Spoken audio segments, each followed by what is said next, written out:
বিসমিল্লাহির রহমানির রহিম। তোমার পরীক্ষা আসবেই, এমন দুটি সৃজনশীল প্রশ্ন তোমাকে আমি এখন করিয়ে দিচ্ছি।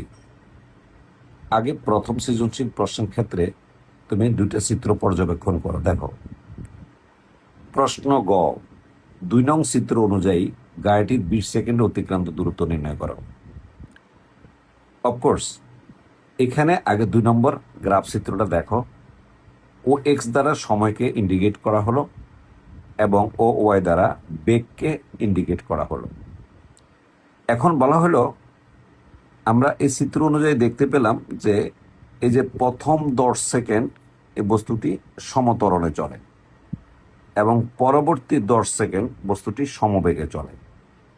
বলছে 20 সেকেন্ডে অতিক্রান্ত দূরত্ব বের করো, এবং এই বরাবর আমরা বেগের গ্রাফ চিত্রের মধ্যে দেখি যে এর বেগ হলো 50 মিটার/সেকেন্ড এবং ও বিন্দুতে বেগ হলো 0 মিটার/সেকেন্ড। সব তথ্য বুঝিয়ে দিলাম। এখন 20 সেকেন্ডে অতিক্রান্ত দূরত্ব তোমরা ত্বরণ বের করে করবা না, সবচেয়ে সহজ পদ্ধতি করবা।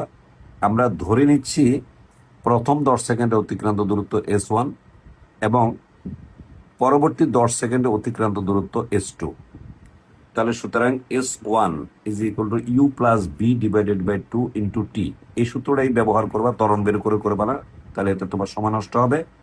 তাহলে এই দেখো, ইউ হলো 0 মিটার/সেকেন্ড, এই যে 0 মিটার/সেকেন্ড, এবং বি হলো 150 মিটার/সেকেন্ড, এই যে দেখো B 150 metre second divided by 2 into 10 second. তাহলে S1 পেলাম আমরা 750 মিটার। পরবর্তী যে এই বি দূরত্বটা আছে এটা হলো সমবেগ। আমরা সবসময় জানি সমবেগে যখন চলে তখন দূরত্ব ইজ ইকুয়াল টু সমবেগ ইন্টু সময়। তাহলে এই যে দেখো S2 ইজ ইকুয়াল টু এই যে সমবেগ ইন্টু সময়। তাহলে সমবেগ হলো কত? 150 মিটার/সেকেন্ড, আর সময় হলো এই যে 10 সেকেন্ড, এই যে 1500 মিটার।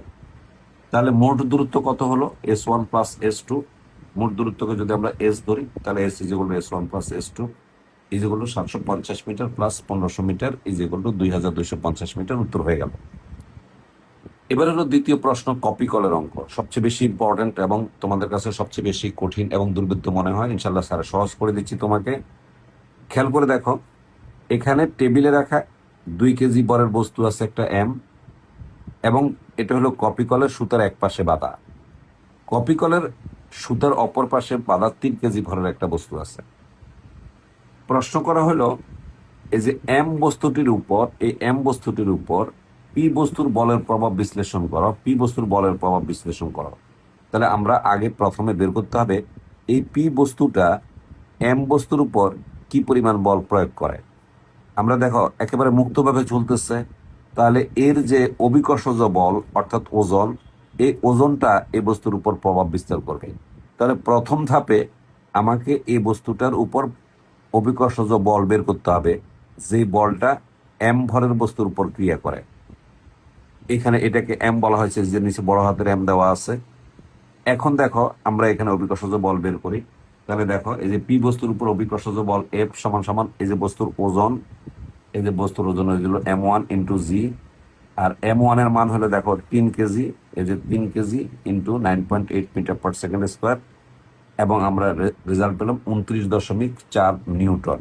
তার মানে এই যে M1 ভরের যে বস্তুটা আছে, এই M1 ভরের বস্তুটি এই যে M2 ভরের যে বস্তুটা আছে তার উপর এই 29.4 নিউটন বল প্রয়োগ করবে, ফলে বস্তুটা সামনের দিকে এগিয়ে যাবে। এখন আমরা এই বল প্রয়োগের কারণে এই বস্তুর মধ্যে একটা ত্বরণ সৃষ্টি হবে, সে ত্বরণটাই তোমাকে বের করতে বলছে। এগুলি হাইডেন কোশ্চেন। এই ত্বরণটা কিন্তু এখানে উল্লেখ নেই, জাস্ট প্রভাব বলা হয়েছে। প্রভাব বলতে এখানে বোঝানো হয়েছে যে এই বস্তুর উপর কত ত্বরণ কাজ করবে এবং কত ত্বরণে বস্তুটা সামনের দিকে এগিয়ে যাবে, তোমাকে এই জিনিসটাই বের করতে বলা হয়েছে। তাহলে এখন আমরা ত্বরণ বের করি। এই সূত্র তোমাকে অবশ্যই প্র্যাকটিসের মাধ্যমে মনে রাখতে হবে। তাহলে কপি করে যে সুতা আছে বা রশি আছে, সে রশিতে যে ত্বরণটা সৃষ্টি হলো, সেই ত্বরণটাকে যদি আমরা এ ধরে নেই, এই যে এ ধরে নেই, তাহলে এই যেগুলো আসবে F divided by M1 plus M2, অর্থাৎ এই বস্তুর ওজন ডিভাইডেড বাই দুটো বস্তুর ভর, এই যে F divided by M1 plus M2। তাহলে এফ আমরা কত পেলাম? কিছুক্ষণ আগে আমরা বের করলাম 29.4 নিউটন, আর এটা হলো 2 কেজি প্লাস 3 কেজি, এবং এটাকে ভাগ করে আমরা রেজাল্ট পেলাম 5.88 মিটার/সেকেন্ড স্কোয়ার।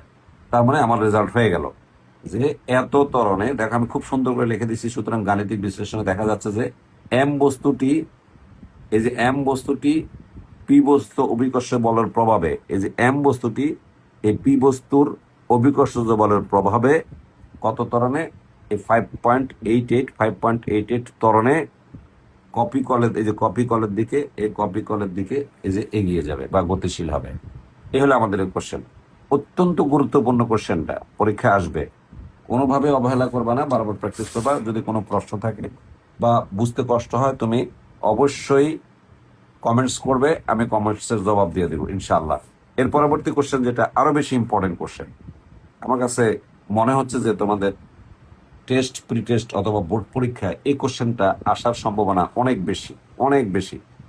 একটু খেয়াল করে দেখো, এই যে একটা টেবিলে একটা M3 অর্থাৎ 2 কেজি ভরের একটি বস্তু, এই বস্তুর এক পাশে সুতা দিয়ে বেঁধে একটা কপি কলের সাথে সংযুক্ত করে দেওয়া হলো ডান পাশে, এবং সেই কপি কলের নিচে যে সুতার অপর প্রান্ত আছে তাদেরকে 4 কেজি ভরের একটা বস্তু ঝুলিয়ে দেওয়া হলো, এবং এই বাম পাশে, এই টেবিলে রাখা বস্তুর বাম পাশে সুতা দিয়ে বেঁধে সে সুতাকে কপি কলের সাথে সংযুক্ত করা হলো, এবং কপি কলের অপর প্রান্তে যে সুতা আছে, এই সুতার নিচে যে দেখো 8 কেজি ভরের একটা বস্তু ঝুলিয়ে রাখা হলো।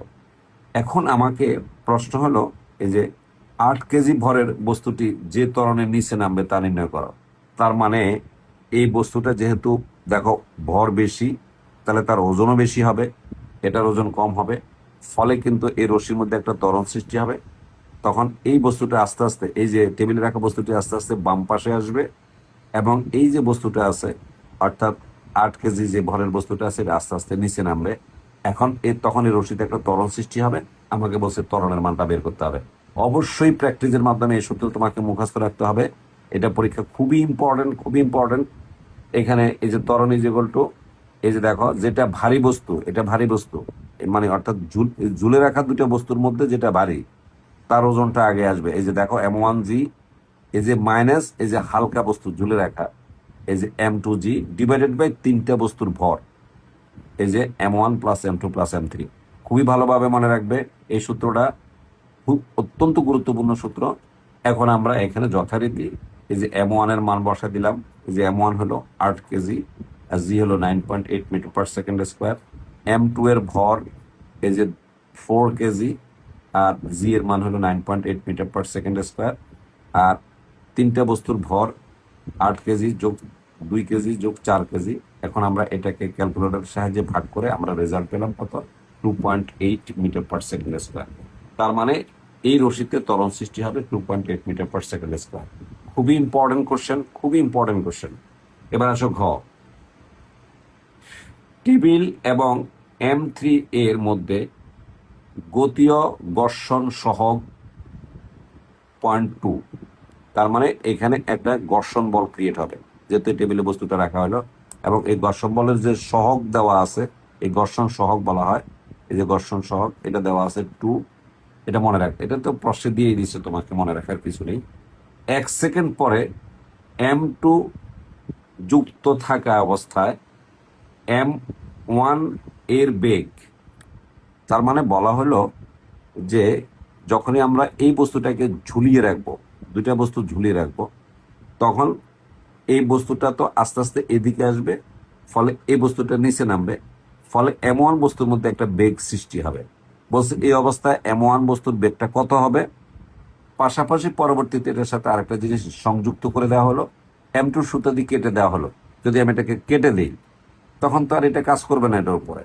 বলছে এটা যদি কেটে দিই তখন এই বস্তুর মধ্যে কি পরিমাণ বেগ সৃষ্টি হবে, এই দুইটা বেগকে কম্পেয়ার করার জন্য আমি ইজি ভাবে বলতেছি, এই বস্তু সংযুক্ত অবস্থায় এই বস্তুটির বেগ কত হবে, এই বস্তুটিকে যদি আমরা ছুরি দিয়ে কেটে ফেলে দেই তখন এই বস্তুটির বেগ কত হবে, এটাই বের করতে বলা হয়েছে। খুব ইজি। দেখো আমরা এই যে দেখো আমি খুব সুন্দর করে বলে দিচ্ছি। এখানে টেবিলে বস্তু যে M বস্তুটা রাখলাম, এখানে আমাকে আগে প্রতিক্রিয়া বল বের করতে হবে, অর্থাৎ এখানে কত বল এই বস্তুটার উপর কাজ করছে, এই প্রতিক্রিয়া টেবিলে রাখা প্রতিক্রিয়া বল, এটা মনে রাখতে হবে। এই যে মধ্যকার সংঘর্ষ বল, অর্থাৎ টেবিল আর বস্তুতে, এই বস্তুটাকে যখন আমি টেবিলে রাখলাম তখন তাদের মধ্যে একটা সংঘর্ষ হবে। বলছে এই সংঘর্ষ বলটা আমাকে আগে বের করতে হবে। খেয়াল রাখতে হবে, সংঘর্ষ বল সমান সমান, এই যে এইটা মনে রাখবে, সংঘর্ষ বল সমান সমান এই যে মিউ ইন্টু প্রতিক্রিয়া বল। এখানে মিউ বলতে বোঝানো হয় এই যে ঘর্ষণ সহগ, এই যে ঘর্ষণ সহগ ইন্টু প্রতিক্রিয়া বল। তাহলে দেখো ঘর্ষণ সহগ কথা দেওয়া আছে এই যে 0.2, এই যে দেখো এই যে 0.2 ইন্টু, আর এই প্রতিক্রিয়া বল হলো অর্থাৎ এই বস্তুর ওজন, কারণ এটা যদি এই ওজনটা এদিকে কাজ করবে, ফলে প্রতিক্রিয়া বল একটা উপরের দিকে ক্রিয়েট হবে, উপরের দিকে অপোজিট।